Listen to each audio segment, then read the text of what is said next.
buenos días para todos. Mi nombre es Felipe Lozano, soy Fellow de Cardiología de la Universidad de Antioquia y para mí es un gusto poder presentar el día de hoy al doctor Andrés Felipe Miranda. El doctor Andrés Felipe fue médico internista y cardiólogo forjado aquí en nuestra universidad y ya en este momento se está desempeñando como electrofisiólogo en la Universidad de Queens. Hizo toda su formación en el Brigham and Women's Hospital y en este momento pues es líder emergente de la Sociedad Interamericana de Cardiología y hace parte del comité editor de una de las revistas de electrocardiología no invasiva. Doctor Miranda, para nosotros es un gusto que nuevamente esté con nosotros y pues que nos pueda compartir este tema que sin duda va a ser muy importante para todos. Adelante. Muy buenos días para todos. Muchas gracias, Pipe, por la presentación, pero realmente todavía no he terminado la formación en el Brigham, apenas la estoy empezando. Muchas gracias, hermano. Para mí es un honor estar acá con ustedes. Realmente, pues, a mí, yo soy un hijo, pues, de la universidad y realmente le debo mucho, entonces siempre me alegra muchísimo volver, pues, como aquí a estar con ustedes y tener la oportunidad de compartir estos temas que me gustan tanto.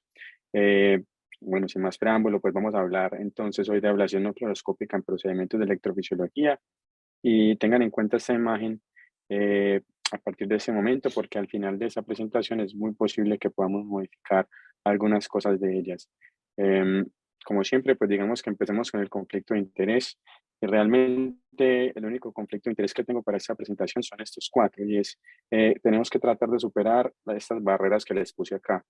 Yo toda la vida lo he hecho bien a mi manera y así me ha ido bien. Esos muchachos jóvenes que quieren complicarlo todo y hacer todo más complejo. Y esas cosas que va a mencionar Andrés Felipe son cosas que solamente se pueden hacer en países ricos y yo ya estoy muy viejo para eso. Y en especial este último tema de yo ya estoy muy viejo para eso, en electrofisiología, es algo que es muy debatible y es precisamente porque la electrofisiología es un campo muy joven. Ustedes van a ver acá que, por ejemplo, la ablación de taquicardia ventricular tiene más o menos unos 30 años y a los 30 años, pues Frederick Banting descubrió la insulina y después de eso se ganó el Nobel. La ablación de fibrilación auricular es también inclusive más joven que la ablación de taquicardia ventricular y apenas en el 98 comenzó a hacerse la aplicación clínica de esa, entonces tiene poco menos de 25 años y pues a los 24 años Lionel Messi era el mejor jugador del mundo por tercera vez. Entonces miren que en poco tiempo pueden hacerse muchísimas cosas en un campo. Miren esto, por ejemplo, los resincronizadores y los desfibriladores tienen más o menos unos 20 años y a los 20 años Bill Gates fundó Microsoft o el marcapasos sin cables o el leadless pacemaker, digamos que miren, es el menor de todos, de algunas de esas terapias, tiene más o menos 8 años y pues a los 8 años Mozart escribió su primera sinfonía. Entonces, ¿cuál es la reflexión con esto? Que la electrofisiología es un campo muy joven y además de ser joven es un campo que se mueve bastante rápido. Entonces es importante tener en cuenta eso porque hay muchas cosas de las que hacemos hoy en día, de las que se hacían en el pasado que rápidamente están cambiando. Pero ¿por qué es importante hablar de radiación? O sea, ¿cuál es la magnitud del problema? ¿Por qué esto es algo que nos debería preocupar? Miren, los efectos de la radiación ionizante sobre un feto se comienzan a ver con dosis tan bajas como por encima de 50 milisieverts. Si uno mira aquí esta tablita, uno dice, mire, por ejemplo, una intervención coronaria son entre 5, si es diagnóstica, 57 milisieverts, si es intervención, que se llama manejo intervencionista y si es complejo, el implante de un resincronizador 95 milisieverts o un estudio electrofisiológico, digamos que varía desde 1 milisievert si es diagnóstico o hasta 25 milisieverts, pues un procedimiento que sea un poquito más largo. Entonces, miren que con dos estudios electrofisiológicos diagnósticos o con una intervención coronaria percutánea, se podría superar dosis de radiación que inclusive pueden ser nocivas para un feto. De ahí la importancia pues de este tema. Digamos que los efectos de la radiación pueden ser divididos, digamos que en dos grandes grupos, unos efectos que son conocidos como determinísticos y otros efectos que son conocidos como estocásticos. Algunos de los efectos determinísticos, la pérdida gestacional, las malformaciones, alteraciones en el crecimiento y el desarrollo, el bajo coeficiente intelectual, la microcefalia, los riesgos de convulsiones y efectos mutagénicos y carcinogénicos, hablando específicamente de los efectos expresos de la radiación, o algunos efectos estocásticos como el desarrollo de cáncer infantil después en la vida. Entonces, ¿cuál es la importancia o por qué hemos tratado de mover un campo como la electrofisiología, que todo era con radio, con fluoroscopia, con radiación, a tratar de incursionar en algunos procedimientos no fluoroscópicos? Pues básicamente porque queremos disminuir algunos de los efectos determinísticos y estocásticos de la radiación en los operadores, en los pacientes y en el entorno en el laboratorio de electrofisiología. Recuerden que en un laboratorio de electrofisiología no solamente está el electrofisiólogo y el paciente, están las enfermeras, los técnicos, el anestesiólogo. Entonces, en todo ese entorno es donde se buscan disminuir estos efectos, ¿cuáles? Dermatitis, alopecia, enfermedad por radiación, cataratas, carcinogénicas, efectos hereditarios.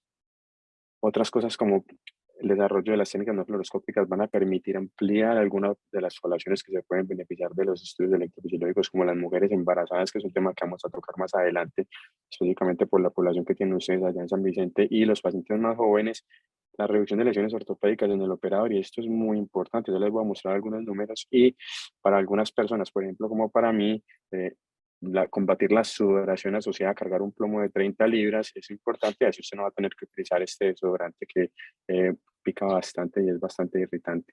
Entonces, ese es el mensaje más importante. Miren, la radiación es un asunto concerniente, es un asunto que hay que tener cuidado, y más o menos hay estudios que dicen que uno de cada 100 personas que se exponen a una dosis de radiación mayor de 100 milisievert a lo largo de toda su vida va a potencialmente desarrollar un cáncer sólido o una leucemia si se expone a una dosis mayor o igual a esta.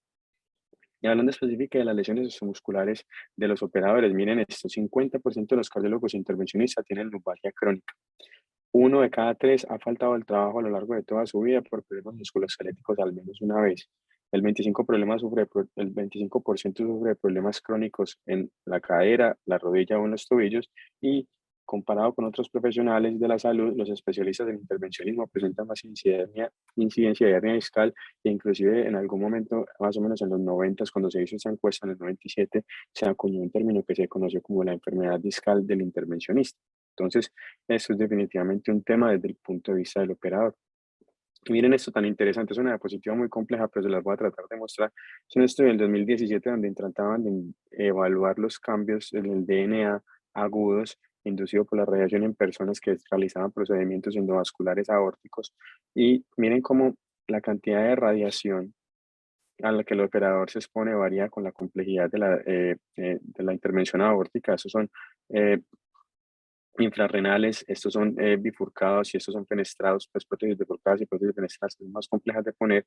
Y miren cómo, de alguna manera, cuando el operador se expone a dosis más altas de radiación en estos procedimientos más complejos, la exposición en el pecho y en el cuello, digamos que por debajo del LED y por encima del plomo, perdón, es mínima. Pero miren cómo las piernas se exponen significativamente a una dosis de radiación que nosotros no estamos protegiendo. Me recuerden que uno se pone un chaleco y una falda y las piernas están expuestas a radiación. ¿Y eso qué implicaciones podría tener? Pues miren esto tan interesante. Estos investigadores encontraron que se pueden expresar metabolitos anormales de daño en el DNA, en los linfocitos, después de una exposición aguda a radiación. Como ustedes ven acá, ese aumento significativo, y ese aumento depende directamente de la cantidad de radiación a la que el operador se exponga, y estos, digamos que tienden a desaparecer 24 horas luego de la exposición. Ahora bien, esto es un cambio agudo. ¿Qué implicaciones podría tener eso en el desarrollo de complicaciones como cáncer para los operadores?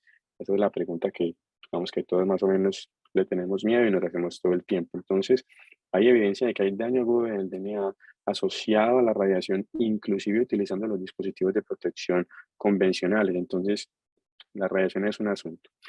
Entonces, ahora sí, entrando en los temas de evaluación fluoroscópica, dos cosas muy importantes permitieron el desarrollo de esta aproximación en el laboratorio de electrofisiología. Uno, el desarrollo de los sistemas de mapeo electromecánico tridimensional, y dos, el desarrollo de la ecocardiografía intracardíaca, a la cual vamos a dedicar una parte muy importante de esta presentación, porque digamos que es el pilar fundamental de los procedimientos no fluoroscópicos. Esta es una foto pues del laboratorio de electrofisiología en el que yo me entrené en la Universidad de Queens, y ustedes más o menos van a ver que la configuración de este laboratorio es una configuración muy compleja, pero vamos a tratar de mostrarlo aquí. Entonces, lo primero es que ustedes van a ver que los operadores no tienen plomo, no estamos usando LED, o sea, no tenemos que cargar ese peso, y estamos vestidos como si fuéramos a ver prácticamente una punción lumbar. Acá están las pantallas del sistema de mapeo tridimensional. Acá alcanzan a ver un poquito la pantalla del ecocardiograma intracardíaco. Esta es la pantalla de lo que se conoce como el PRUCA o el estimulador. Pues, para el análisis de las señales, esta es la parte del estimulador. Y aquí están los operadores. Ustedes ven aquí la enfermera, el paciente, y digamos que de una visión más adentro, este soy yo y este es mi mentor, el doctor Enríquez. Van a ver acá como nosotros tenemos esa visual de esas pantallas acá, tenemos el paciente, tenemos el sistema de mapeo 3D y el ICE, que digamos que es la parte fundamental para poder llevar a cabo los procedimientos no fluoroscópicos. Entonces, a aquellas personas que les gusta este tema, a quienes estén interesados en esto, esta es una lectura que les recomiendo, es una lectura obligatoria para tratar de entender un poquito de lo que es la ecocardiografía intracardíaca y cómo se podría utilizar en algunos procedimientos de cardiología intervencionista. Este es escrito por el doctor Enríquez, que es mi mentor y que la persona que les acaba de mostrar en la diapositiva anterior.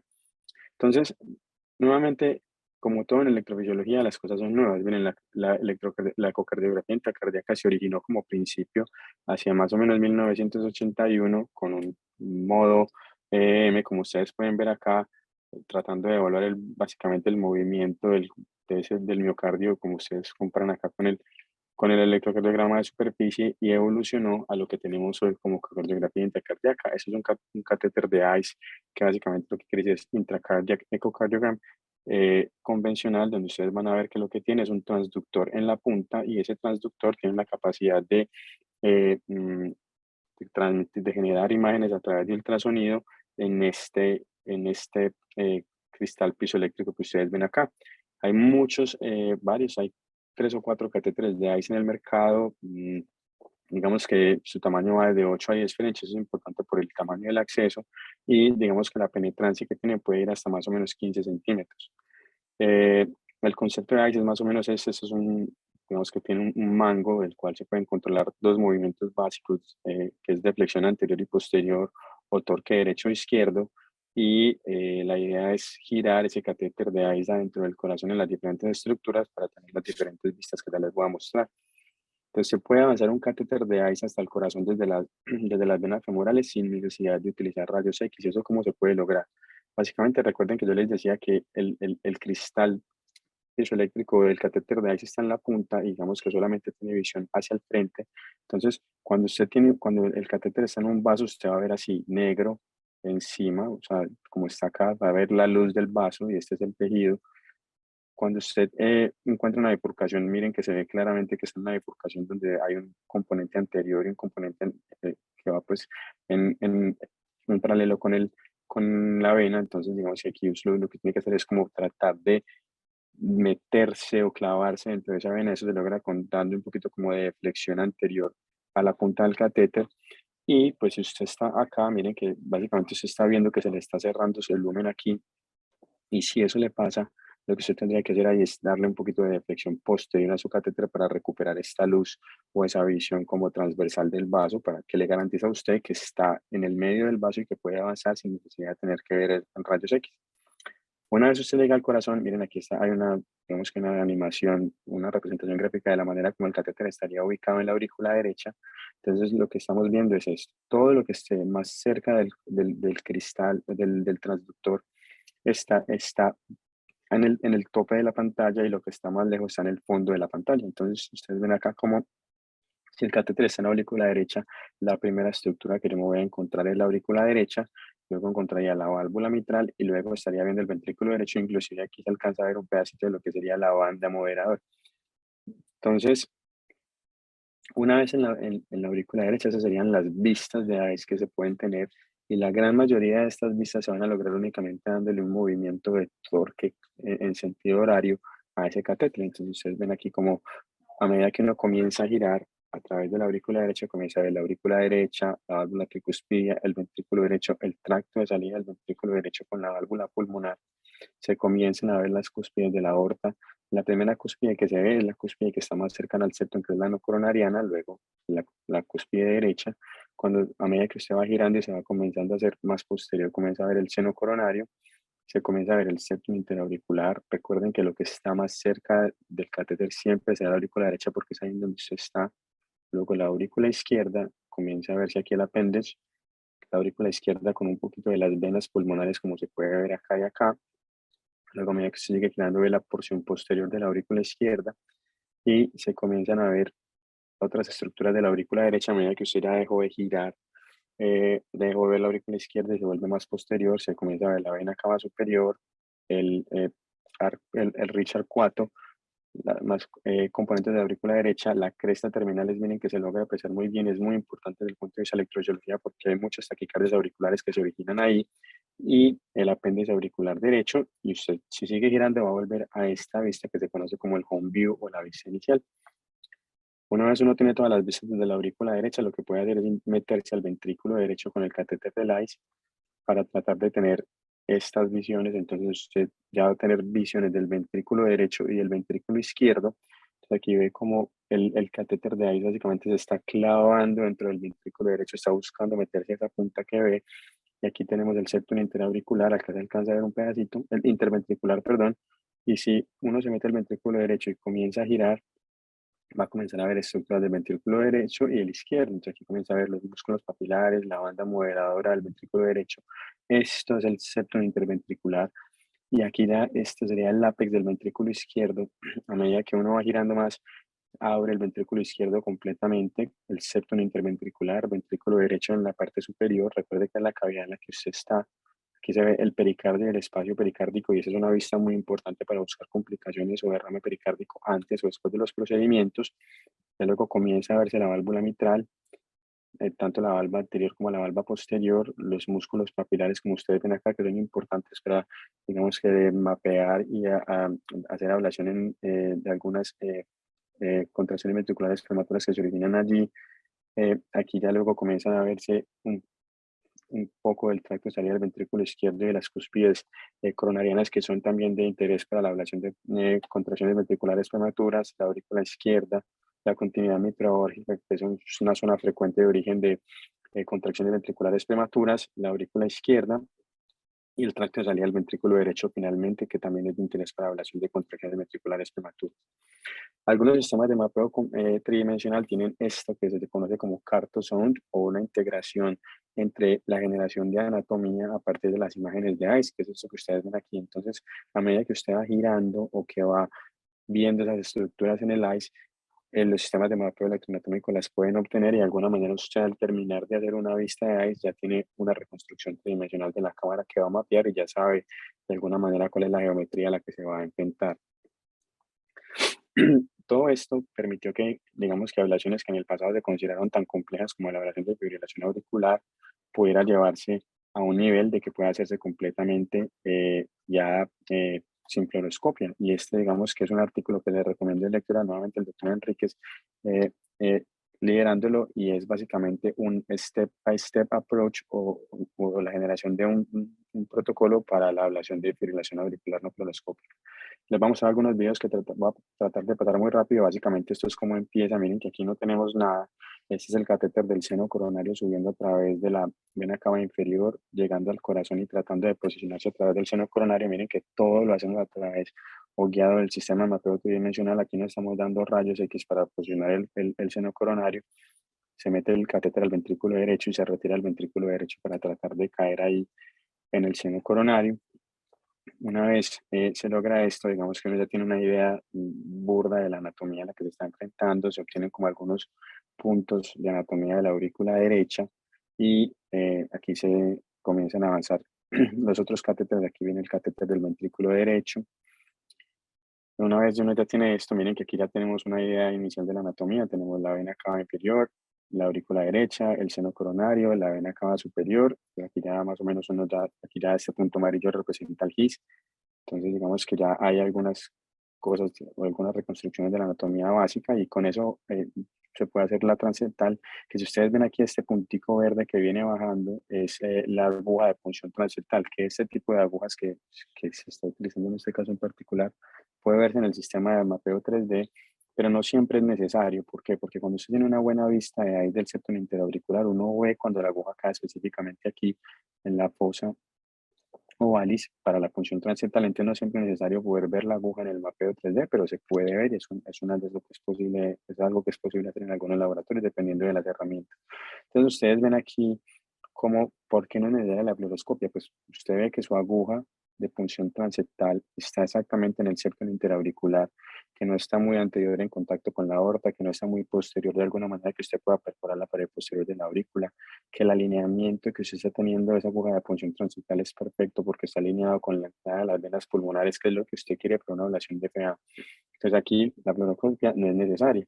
Y usted puede ver inclusive el momento en el que la aguja traspasa de la aurícula derecha a la aurícula izquierda, como pueden ver acá, donde se ve el artefacto de la punta de la aguja ya cruzando la aurícula izquierda. Y básicamente los siguientes pasos serían avanzar la aguja, como ustedes ven acá, luego avanzar el dilatador y avanzar una guía, que es lo que ustedes ven. Entonces ustedes pueden ver cómo inclusive esa guía entra a la aurícula izquierda, cómo entra a las venas pulmonares y cómo el dilatador está ubicado en el medio de la aurícula izquierda sin digamos que tener contacto con algún tejido riesgoso, peligroso o que usted vaya a perforar algo porque se está teniendo una vista completa y todo un control de sus instrumentos cuando está, mientras hace la punción transeptal. Una vez en la punción transeptal se comienza esto, que es básicamente generar un mapa o un modelo tridimensional de la aurícula izquierda. Aquí ustedes pueden lograr, se pueden ver algunas estructuras de la aurícula izquierda como las venas pulmonar superior izquierda, la vena pulmonar inferior izquierda, la vena pulmonar superior derecha.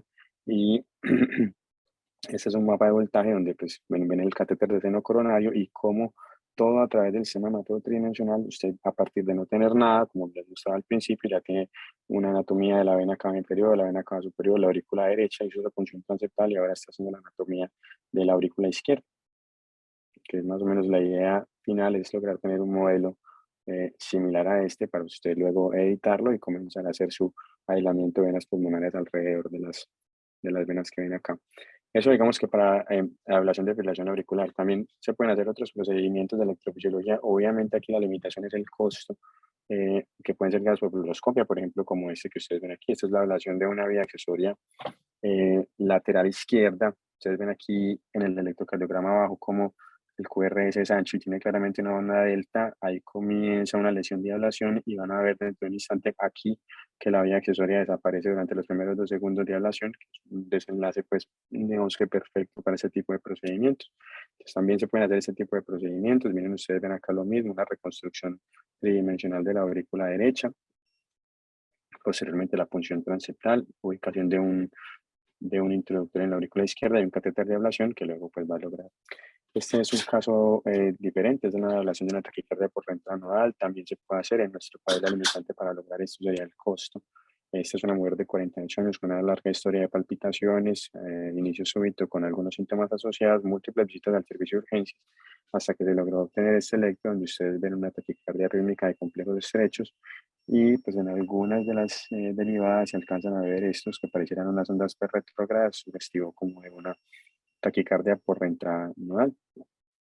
Y básicamente es eso. Entonces miren que es un procedimiento que es que hubiera sido muy complejo hacerlo sin fluoroscopia porque hay una proximidad de más o menos 6 milímetros entre el GIS y las últimas lesiones en las que se pudo lograr bloquear la vía lenta. Y digamos que a través de estos procedimientos, que aquí tampoco se utilizó fluoroscopia, se pueden observar algunos hallazgos adicionales como estas zonas de bajo voltaje en las zonas de, digamos que en el triángulo de Koch, que se podrían correlacionar con la ubicación de la vía lenta. Sin embargo, en el caso de esta paciente estaba en una proximidad cercana con el GIS.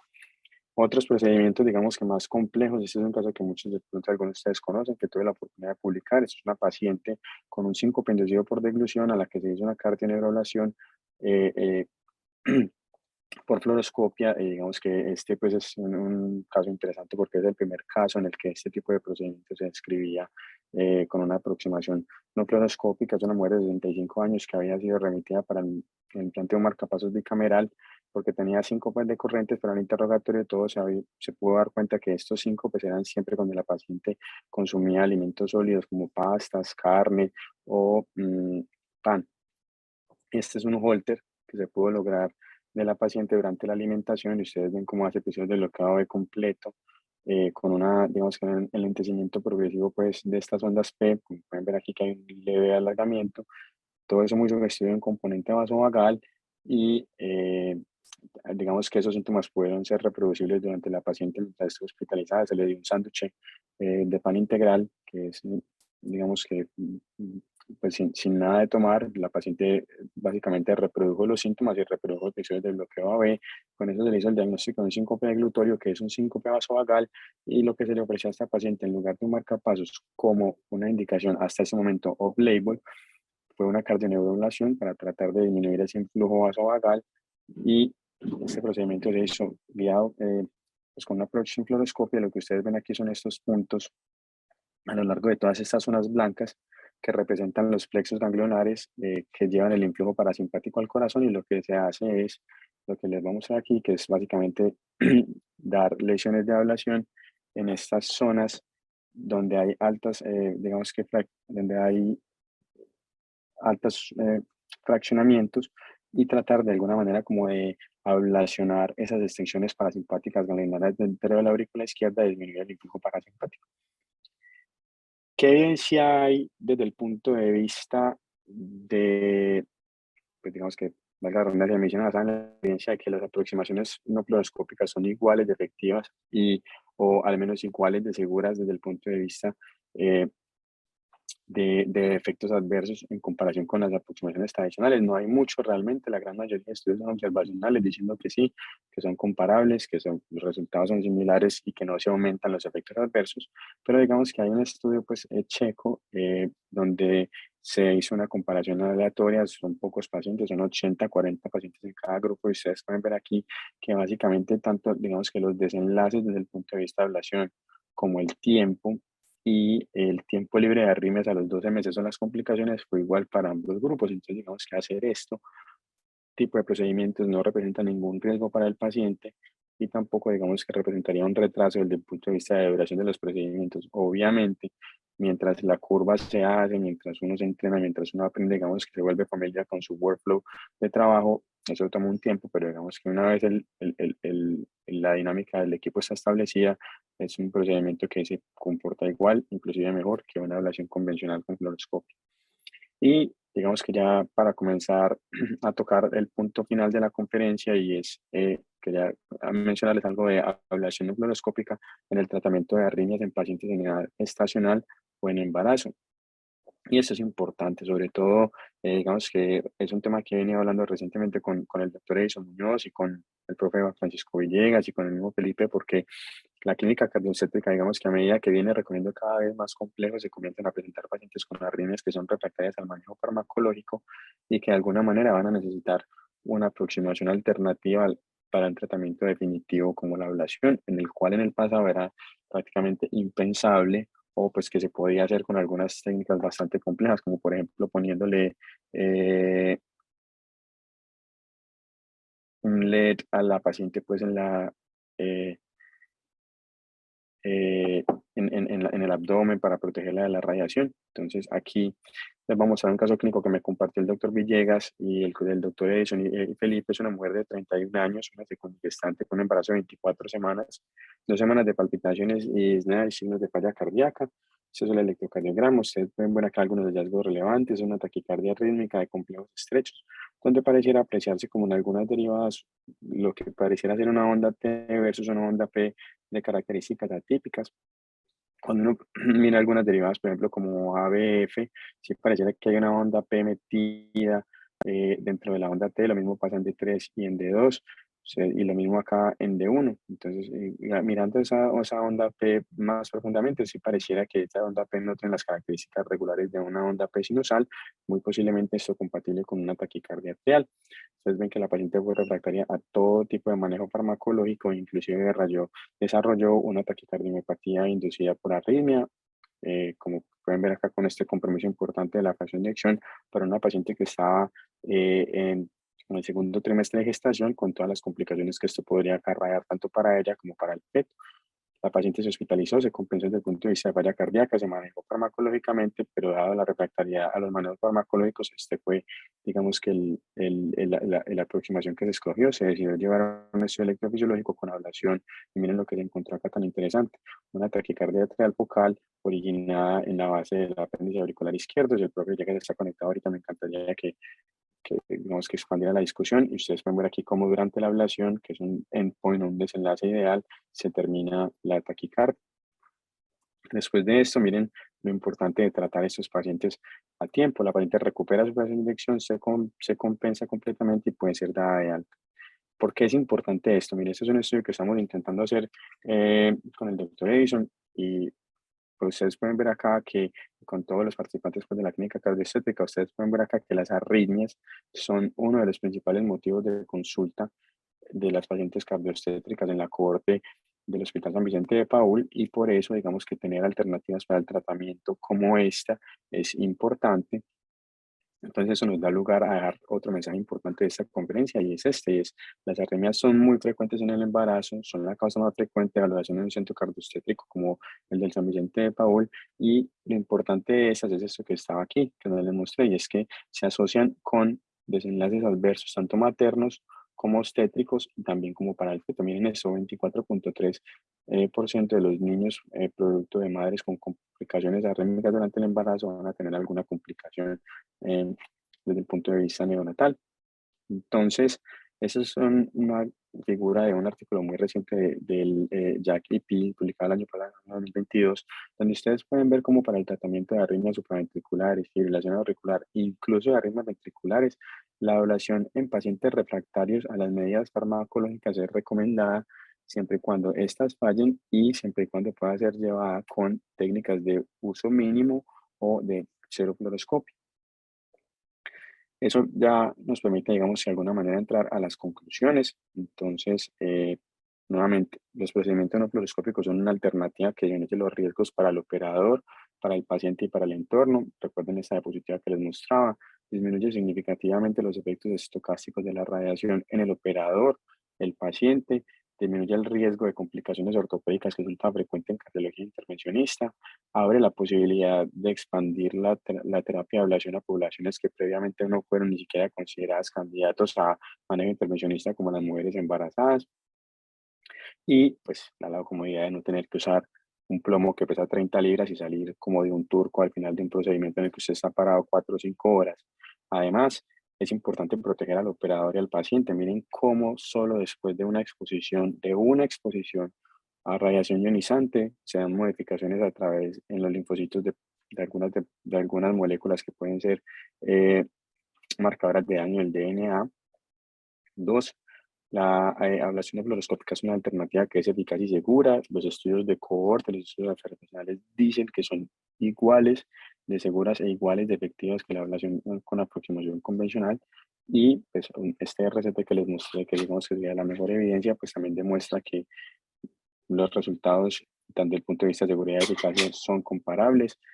Y nuevamente que ese abordaje es una alternativa para poblaciones especiales como los niños y las embarazadas. Les mostré el caso clínico de una paciente con un ataque de cardiopatía inducida por arritmia, en la que la ablación permite inclusive recuperar la presión de oyón completamente y que la paciente se compense, y además todos los efectos que esto puede tener sobre el niño.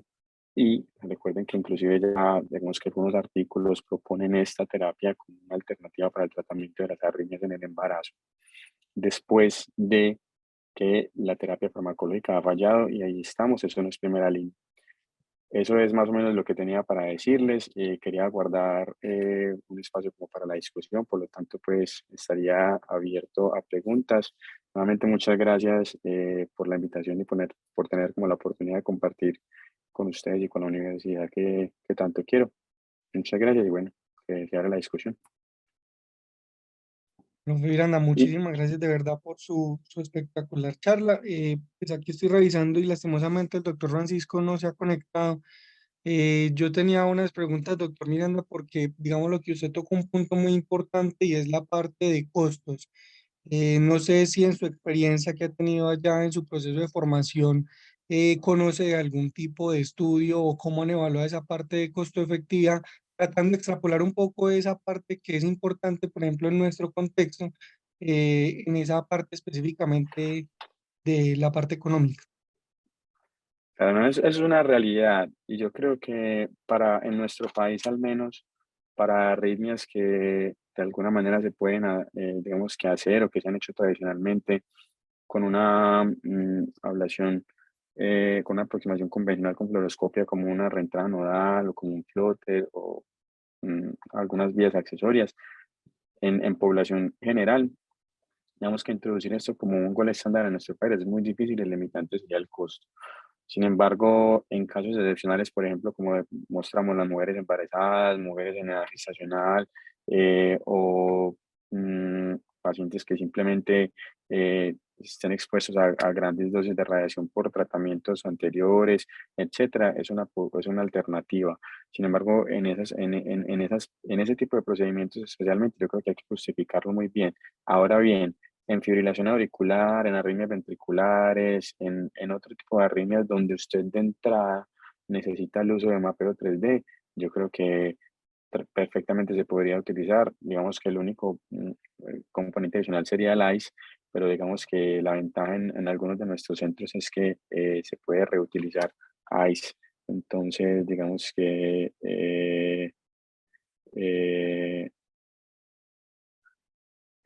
eh, mm, se podría, digamos que contemplar. El doctor Carlos, se tiene la mano levantada, doctor Carlos, adelante. Eh, eh, Andrés Felipe, qué placer mirar todos tus progresos.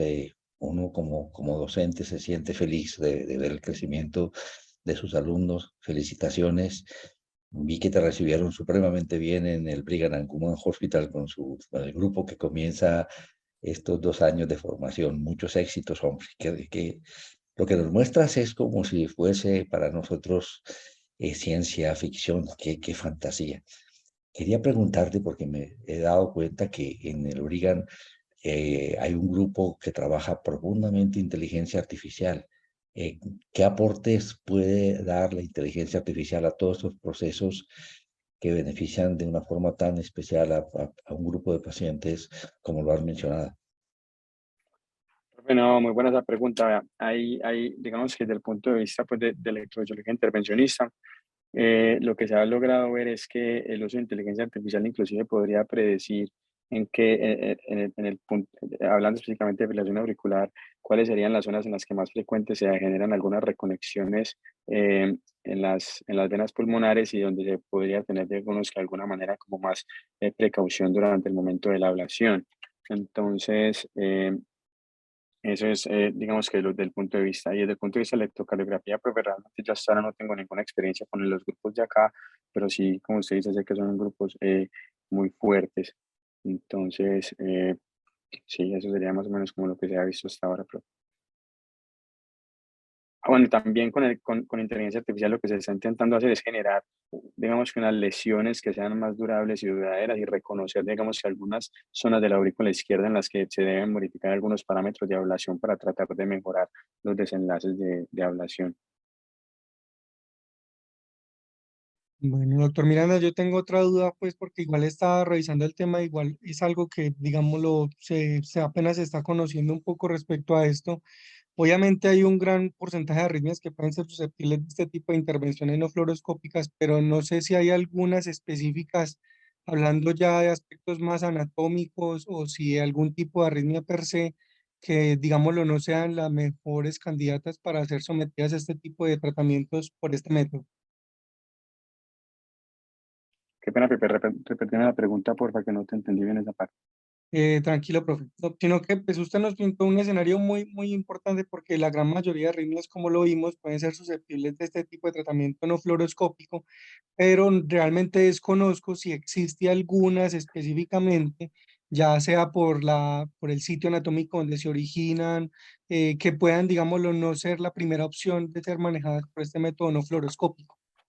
Perfecto, Pipe, esa pregunta es excelente, hermano, y sí, sobre todo algunas arritmias ventriculares en las que usted pueda considere que va a necesitar el uso de acceso epicárdico, pues para, digamos que para la pericardiosíntesis es necesario hacer fluoroscopia, o en algunas extradiástoles ventriculares donde se deben utilizar algunos catéteres pequeñitos para tratar de mapear las venas las venas del seno coronario.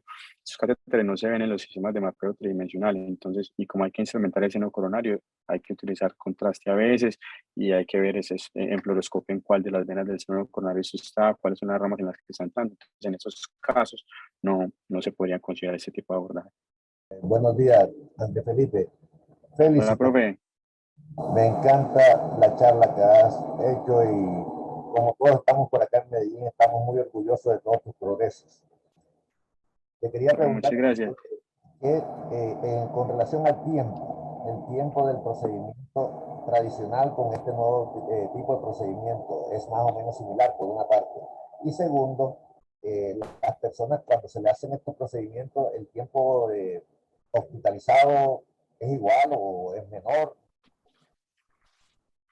Perfecto, dos preguntas muy buenas. Digamos que en cuanto al tiempo del procedimiento, en principio el procedimiento es un poquito más lento mientras se entrena el personal, mientras el operador se siente cómodo. Digamos que yo que soy, pues, digamos que personal de entrenamiento también me demoro más, pero una vez digamos que la dinámica está introducida en el paciente, en el operador y en el grupo multidisciplinario, las enfermeras, los técnicos, el anestesiólogo, fluye exactamente igual en cuanto a la duración del procedimiento. Y al menos con respecto a la estancia hospitalaria, acá bueno, acá en el Brigham y en Queens, la ablación de fibrilación auricular es un procedimiento ambulatorio. Los pacientes vienen por la mañana y se van para la casa por la tarde. A menos, pues, si todo sale bien y si no hay ninguna preocupación o sospecha de complicación. Gracias. No, profe, gracias por la pregunta. Doctor Miranda, yo tengo dos últimas preguntas. La primera es si hay algún otro nicho distinto al manejo de arritmias en las cuales nosotros como clínicos podríamos considerar, o incluso pues con ustedes también en electrofisiología, este tipo de procedimientos no fluoroscópicos. Me refiero, por ejemplo, a cierre de auriculilla u otro tipo de intervenciones que puedan ser susceptibles de este manejo. Y la segunda pregunta va encaminada también respecto a cuáles serían las recomendaciones que usted nos podría dar como electrofisiólogo para nosotros los cardiólogos clínicos tratar de poder identificar, digámoslo de cierta forma, entre comillas, como algunos criterios de inclusión para algunos pacientes que puedan ser susceptibles de manejarse por este método. Perfecto, Pipe, gracias por las preguntas, hermano. Digamos que la primera, otros procedimientos que se están haciendo sin fluoroscopio hoy en día, el cierre de auriculilla todavía no, porque se necesita contraste para mirar pues, digamos, que la auriculilla, que el dispositivo está bien posicionado, pero en algunos centros inclusive ya están comenzando a proponer esa posibilidad de hacerlo todo con ICE. En otros centros, otros procedimientos, por ejemplo, el implante de los desfibriladores subcutáneos se puede hacer sin fluoroscopia.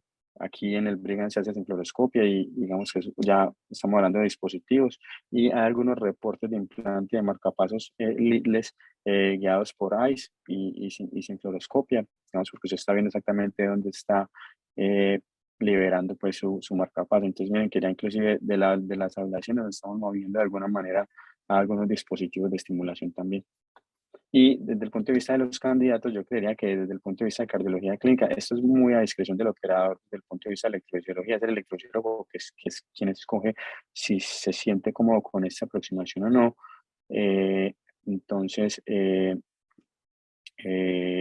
digamos que la única población en la que yo podría decir que el cardiólogo clínico podría seleccionar pacientes candidatos es en embarazadas.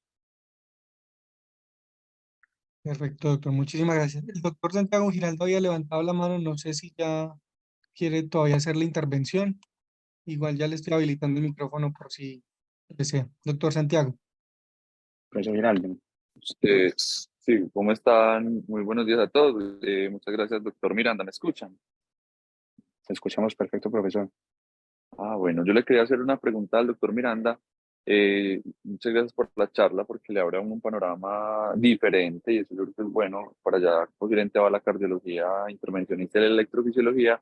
El temor más grande de uno es la costo efectividad de la intervención. Yo creo que es lo que asusta a todo el mundo y la pregunta va dirigida en ese sentido.